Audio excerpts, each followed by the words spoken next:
memang sangat unik ya. Selain kemudian batu ini dianggap sebagai sosok pertapa yang bertapa membatu, itu secara karakteristik gitu ya, entah dipahat entah tidak gitu ya, ini sebenarnya ada mulutnya. Jadi ini ada rongganya gitu ya, yang saat ini ditaburi oleh bunga-bungahan ya, seperti rahang bawah dan rahang atas. Kemudian entah apakah ini memang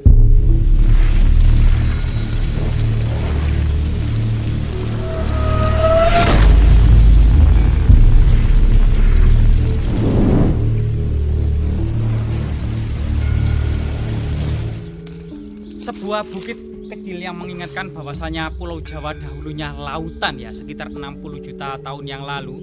Bagian tengah dari Pulau Jawa ini merupakan pegunungan api aktif muncul dari dasar laut ya. Kemudian seiring dengan perkembangan gunung ini, kemudian terbentuklah bagian dasar dari lautan ya, mengangkat ya ke atas, yaitu dari pegunungan Kendeng Utara dan pegunungan Kendeng Selatan. Ini merupakan proses terbentuknya Pulau Jawa, sehingga Pulau Jawa ini memiliki sebuah karakter yang sangat unik, yaitu bagian tertua dari Pulau Jawa adalah bagian tengah, dan kemudian diikuti pegunungan Kapur atau Kars bagian selatan yang dikenal dengan pegunungan Kendeng Selatan, dan bagian utara yang dikenal dengan pegunungan Kendeng Utara. Sehingga kemudian di bukit yang sangat keramat ini ya, dan sangat magis ini memiliki jejak-jejak peradaban kuno. Diduga peradaban ini sudah ada sejak tahun 2500 sebelum Masehi, atau peradaban awal orang-orang Proto Melayu ya, yaitu leluhur kita untuk pertama kalinya yang bermigrasi dari dataran Asia ya, yang pada masa itu ternyata Pulau Sumatera, Semenanjung Malaya dan Asia serta Pulau Jawa dan Kalimantan masih bersatu. Sehingga kemudian perjalanan melalui bagian dari Sumatera, Jawa, Kalimantan ini kemudian membawa peradaban megalitik, neolitik atau peradaban batu besar.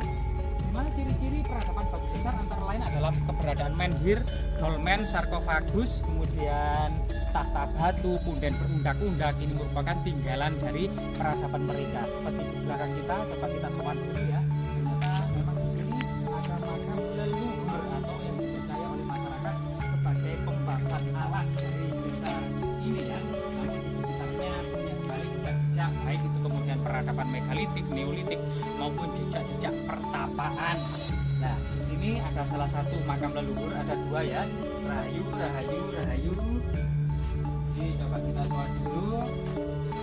Bagusan hilang. Oke. Ini disini Fatihah.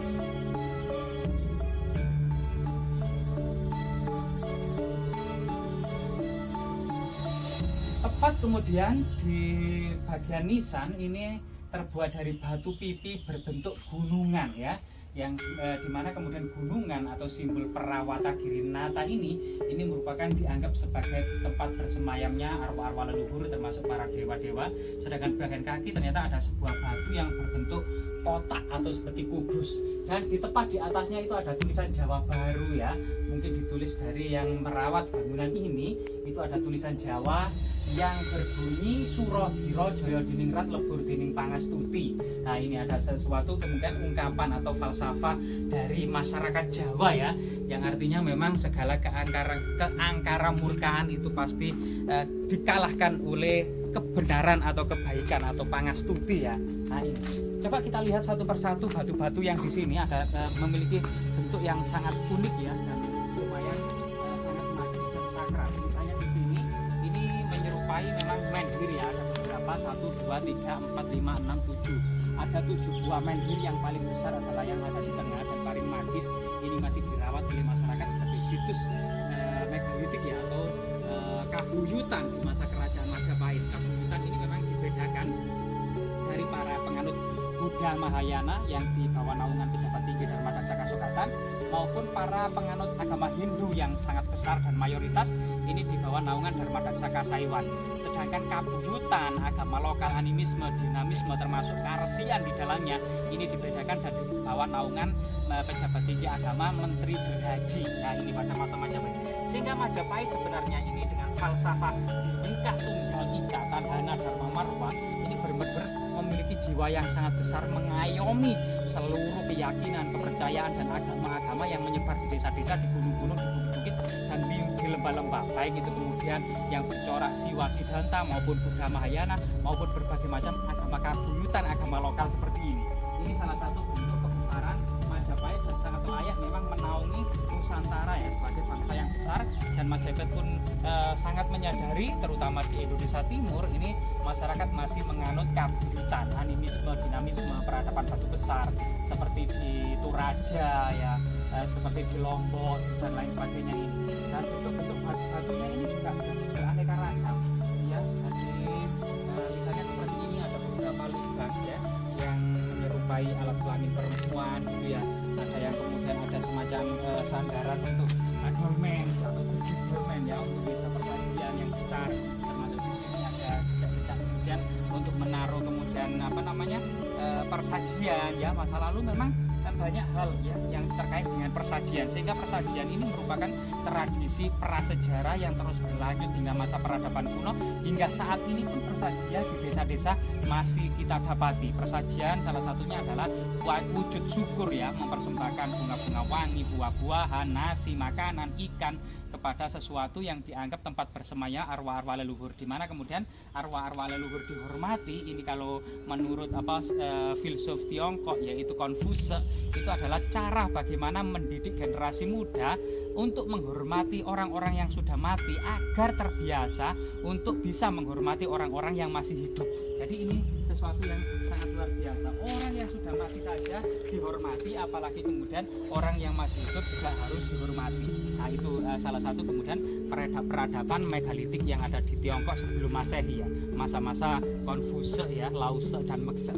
Dan di Indonesia memang filsuf-filsuf masa prasejarah ini tidak terkenal lagi karena memang keterbatasan sumber histori ya. Namun kemudian Empu Tantula dalam kitab Sota Soma sudah menjabarkan bahwasanya dia menulis yang sampai saat ini menjadi slogan dan simbol negara Indonesia modern, yaitu Bhinneka Tunggal Ika Tandhana Dharma Mangrwa dalam kitab Sota Soma yang ditulis tahun 1370-an. Bahkan di lokasi ini selain makam-makam leluhur yang masih dihormati sebagai situs persajian ya, dan pertumpahan, nah ini ada beberapa batu nisan yang menggunakan batu alam, namun ada yang sudah dipahat sedemikian rupa seperti pipi. Yang sangat menarik adalah ini, yaitu dipercaya oleh masyarakat desa setempat ini adalah seorang pertapa ya, yang kemudian bertapa ratusan tahun membatu dan berlumut. Coba kita hormati dulu ya. Rahayu, rahayu, rahayu.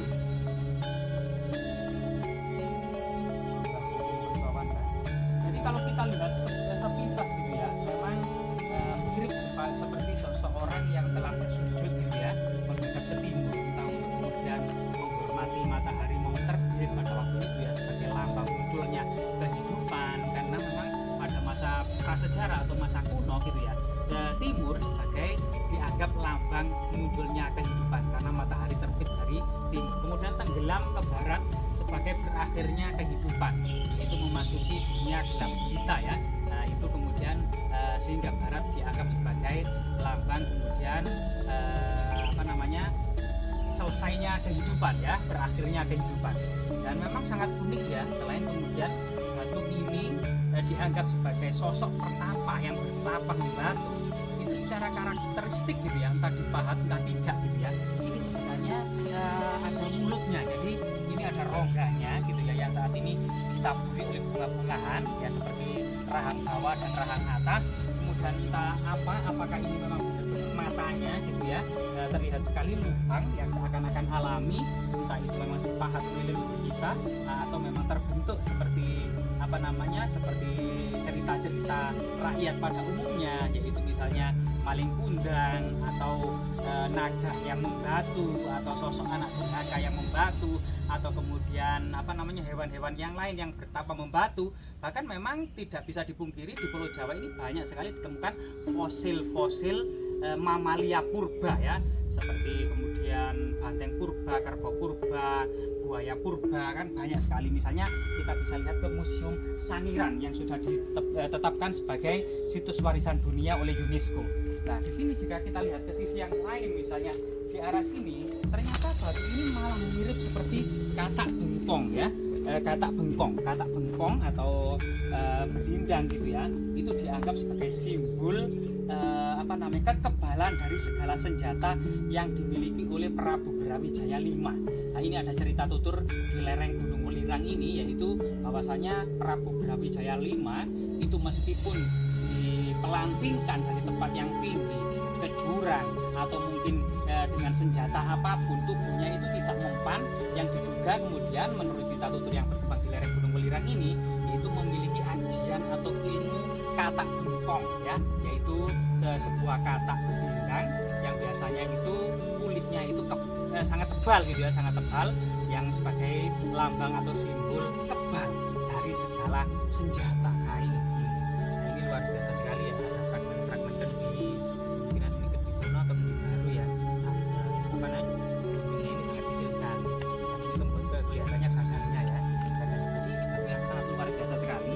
Kalau dilihat ya matanya, mulutnya ini seperti katak bengkong, namun dari sana itu seperti kepala naga raksasa ya. Tapi kemudian menurut cerita tutur yang berkembang di masyarakat, ini merupakan salah satu simbol atau pertapa yang bertapa ratusan tahun, pertapa kemudian membatu dan berlumut. Semoga kemudian situs-situs yang sangat luar biasa sekali ini dan sangat jauh dari manapun, sekitar 2 km dari manapun, dikelilingi oleh persawahan, dan bukit kecil ini tentunya memiliki makna magis dan sakral pada masanya. Semoga bermanfaat.